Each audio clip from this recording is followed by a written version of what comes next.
Hi friends, ಎಲ್ಲರಿಗೂ ನಮಸ್ಕಾರ. Welcome back to Amit blogs. ನಾನಿವತ್ತು ತುಂಬ ಸೂಪರಾಗಿರುವಂತಹ ಒಳ್ಳೆ ರೆಮಿಡಿನ ತೊಗೊಂಬಂದಿದ್ದೀನಿ. ಸೊ ಏನಪ್ಪ ಅಂತಂದರೆ, ಕಣ್ಣಿನ ಹುಬ್ಬು ಮತ್ತು ಕಣ್ಣು ಕಪ್ಪಾಗಿ ದಟ್ಟವಾಗಿ ಚೆನ್ನಾಗಿ ಬೆಳಿಬೇಕು ಅಂತಂದರೆ ಮನೆಯಲ್ಲೇ ನ್ಯಾಚುರಲ್ಲಾಗಿ ಕಣ್ಣು ಕಪ್ಪನ್ನ ಯಾವ ರೀತಿ ಮಾಡೋದು ಅಂತ ನೋಡೋಣ ಬನ್ನಿ. ತುಂಬಾ ಈಸಿಯಾಗಿ ಮಾಡ್ಕೊಳ್ಬೋದು ನಾವು. ಈಗ ಕಾಡಿಗೆ ಮಾಡೋದಕ್ಕೆ 2 ಮಣ್ಣಿನ ದೀಪನ ತಗೊಳ್ಳೋಣ. ಸೊ ಮಣ್ಣಿನ ದೀಪ ಇಲ್ಲ ಅಂತಂದರೆ ಕಂಚಿನ ದೀಪ ಅಥವಾ ಹಿತ್ತಾಳೆ ದೀಪ ಕೂಡ ತಗೊಳ್ಬೋದು. ಸೊ ಮಣ್ಣಿನ ದೀಪ ತಗೊಂಡ್ರೆ ದಪ್ಪ ಇರೋ ಮಣ್ಣಿನ ದೀಪನ ತಗೊಳ್ಳಿ, ಯಾಕಂದರೆ ಹೀಟ್ ಆದಾಗ ಪಟ್ ಅಂತ ಹೊಡ್ಕೊಳ್ಳೋ ಚಾನ್ಸಸ್ ಇರುತ್ತೆ. ಹಾಗಾಗಿ ಈಗ ಬತ್ತಿ ಹಾಕ್ಕೊಳ್ಳೋಣ. ಬತ್ತಿ ಹಾಕ್ಕೊಂಡು ಸ್ವಲ್ಪ ತುಪ್ಪನ ಬಿಸಿ ಮಾಡಿಕೊಂಡು ಹಾಕ್ಕೊಳ್ತಿದ್ದೀನಿ 2 ದೀಪಕ್ಕೂ. ಸೊ ಈಗ ಲೋಟ ಇಟ್ಕೊಳ್ತಿದ್ದೀನಿ ನಾನು. ಸೊ ಬೌಲ್ ಆದರೂ ಇಟ್ಕೊಳ್ಬೋದು, ಲೋಟ ಆದರೂ ಇಟ್ಕೊಳ್ಬೋದು. ಈಗ ದೀಪ ಹಚ್ಕೊಳ್ಳೋಣ. ಸೊ 4 ಲೋಟ ಆದರೂ ಯೂಸ್ ಮಾಡ್ಬೋದು. ನಾನಿಲ್ಲಿ 2 ಲೋಟ ಯೂಸ್ ಮಾಡ್ತಿದ್ದೀನಿ. ಈಗ ಒಂದು ತಟ್ಟೆನ ಇಟ್ಕೊಳ್ಬೇಕು ಈ ರೀತಿ. ದೀಪನ ಹಚ್ಬಿಟ್ಟು ಈ ರೀತಿ ತಟ್ಟೆನ ಉಲ್ಟಾ ಇಡೋದ್ರಿಂದ ಮಸಿ ಚೆನ್ನಾಗಿ ಜನ್ರೇಟ್ ಆಗುತ್ತೆ. ಸೊ ನಾವು ದೀಪ ಹಾರೋವರೆಗೂ ವೆಯ್ಟ್ ಮಾಡಬೇಕಾಗುತ್ತೆ ಮಸಿ ಚೆನ್ನಾಗಿ ಜನ್ರೇಟ್ ಆಗಬೇಕು ಅಂತಂದರೆ. ಸೊ ಅಷ್ಟರೊಳಗೆ ನಾವು ಬಾದಾಮಿನ ಸುಟ್ಕೊಳ್ಬೇಕು. ನಾನಿಲ್ಲಿ 3 ಬಾದಾಮಿನ ತೊಗೊಂಡಿದ್ದೀನಿ. ಈಗ ಗ್ಯಾಸ್ ಮೇಲೆ ಈ ಥರ ಸುಟ್ಕೊಳ್ಬೇಕು. ಬಾದಾಮಿ ಫುಲ್ಲು ಸೀದೋಗಬೇಕು, ಆ ರೀತಿ ಸುಟ್ಕೊಳ್ಬೇಕು. ತುಂಬ ಈಸಿಯಾಗಿ ಮಾಡ್ಕೊಳ್ಬೋದು. ಸೊ ಟೈಮ್ ಕೂಡ ಜಾಸ್ತಿ ತಗೊಳ್ಳಲ್ಲ. ನೋಡಿ, ಈ ರೀತಿ ಫುಲ್ಲು ಕೆಂಡ ಆದಮೇಲೆ ತಣ್ಣಗಾಗೋದಕ್ಕೆ ಬಿಡಬೇಕು.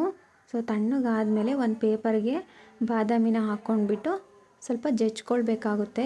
ಪೌಡರ್ ಮಾಡ್ಕೊಳ್ಬೇಕು ಜಜ್ಕೊಂಡು. ಸೊ ಜಜ್ಕೊಂಡ್ಮೇಲೆ ಒಂದು ಡಬ್ಬಿಗೆ ಹಾಕ್ಕೊಳ್ಬೇಕು. ಸೊ ನೋಡಿ, ಈ ಥರ ಪೌಡ್ರು ಹಾಕಬೇಕು. ಈಗ ಒಂದು ಡಬ್ಬಿಗೆ ಹಾಕ್ಕೊಳ್ತಿದ್ದೀನಿ ನಾನು. ಸೊ ನಾನಿಲ್ಲಿ ಸ್ಟೀಲ್ ಡಬ್ಬಿಗೆ ಹಾಕ್ಕೊಳ್ತಿದ್ದೀನಿ. ಸೊ ಸ್ಟೀಲ್ ಡಬ್ಬಿಯಲ್ಲೇ ಮಾಡಿಕೊಂಡು ಇಟ್ಕೊಳ್ತಿದ್ದೀನಿ, ಅದಕ್ಕೋಸ್ಕರ. ನೋಡಿ, ಈಗ ರೆಡಿಯಾಗಿದೆ ಬಾದಾಮಿ ಪೌಡರು. ಈಗ ನಾನು ಮಸಿ ಆಗೋದಕ್ಕೆ ಬಿಟ್ಟಿದ್ದೆ ಅಲ್ವಾ, ಅದನ್ನು ತೋರಿಸ್ತಿದ್ದೀನಿ ನೋಡಿ.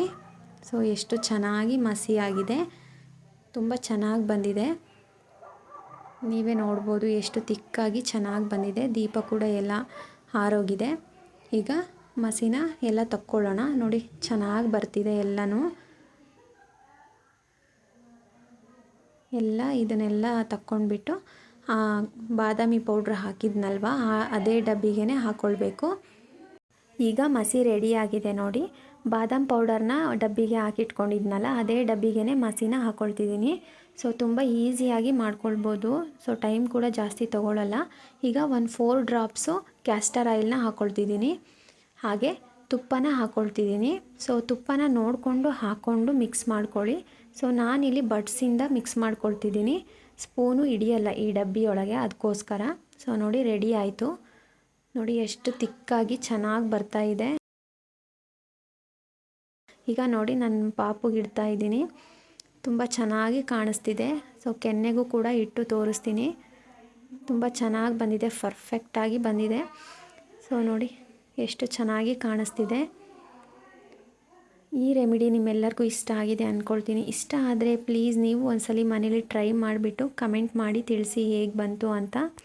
ಇದನ್ನು ಕಾಡಿಗೆ ರೀತಿಯಲ್ಲಿ ಕಣ್ಣಿಗೂ ಕೂಡ ಹಚ್ಕೊಳ್ಬೋದು. ಹಾಗೆ ಹುಬ್ಬಿಗೆ ಹಚ್ಕೊಂಡು ನೈಟ್ ಮಲ್ಕೊಂಡು ಬೆಳಗ್ಗೆ ವಾಶ್ ಮಾಡ್ಕೊಳ್ಬೇಕು.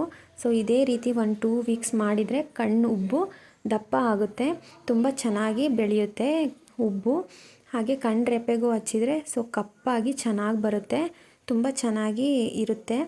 ಸೊ ಇವತ್ತಿನ ಈ ರೆಮಿಡಿ ಎಲ್ಲರಿಗೂ ಇಷ್ಟ ಆಗಿದೆ ಅಂದ್ಕೊಳ್ತೀನಿ. ಇಷ್ಟ ಆಗಿದ್ದರೆ ಪ್ಲೀಸ್ ಲೈಕ್ ಮಾಡಿ, ಶೇರ್ ಮಾಡಿ, ಕಮೆಂಟ್ ಮಾಡಿ ತಿಳಿಸಿ.